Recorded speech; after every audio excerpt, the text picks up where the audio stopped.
বলি, যেহেতু সোশ্যাল মিডিয়াতে আছি অনেকদিন যাবত, তো একটা সময় হয়তো অতীত সময় আমরা অনেকে অনেক ধরনের ভুল করি, তো ওগুলাই যখন হচ্ছে প্রেজেন্ট লাইফে ইমপ্লিমেন্ট করে যায় তখন অনেক ধরনের কন্ট্রোভার্সি হয়।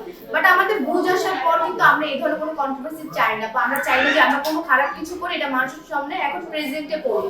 বাট কি হয় যে পাস্ট সময়ে যে আমরা অনেক কিছু বুঝতাম না, অনেক কিছু করতাম, নোংরা জিনিসপত্র মানে খারাপ খারাপ যাই হোক, তো ওগুলো করার কারণে হয় কি এখন প্রেজেন্টে আমাদের ইমপ্যাক্ট করে এন্ড কন্ট্রোভার্সি হয়ে যায়।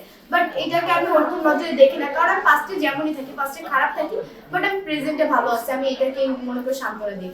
আমি তো কোনো ধরনের অ্যাটাক হইনি আসলে। আসলে আমি সত্যি বলতে কোনো ধরনের কন্ট্রোভার্সি ওরকম গায়ে লাগাই না, কারণ আমি জানি আমি কিরকম।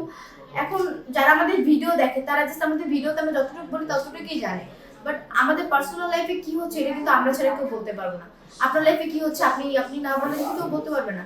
আর আপনি অবশ্যই চাইবেন না যে আপনার ফুল পার্সোনাল ডিটেলস, আপনি কি পড়তেছেন, কি খাচ্ছেন, কি করতেছেন, ওয়াশরুমে কখন যাচ্ছেন, এগুলো পাবলিকদের জানাতে। কারণ এগুলো যদি আমরা পাবলিকদের জানি তখন পাবলিকে বলবো ও হচ্ছে থার্ড ক্লাস, এটা অবশ্যই হবে। তো ওরকম ভাবে নিজেকে মেনটেন করার ট্রাই করি যতটুকু পারি, আর বাকিটা হচ্ছে ডিপেন্ড করে মানুষের উপর, মানুষ আমাকে কেমন নজরে দেখে।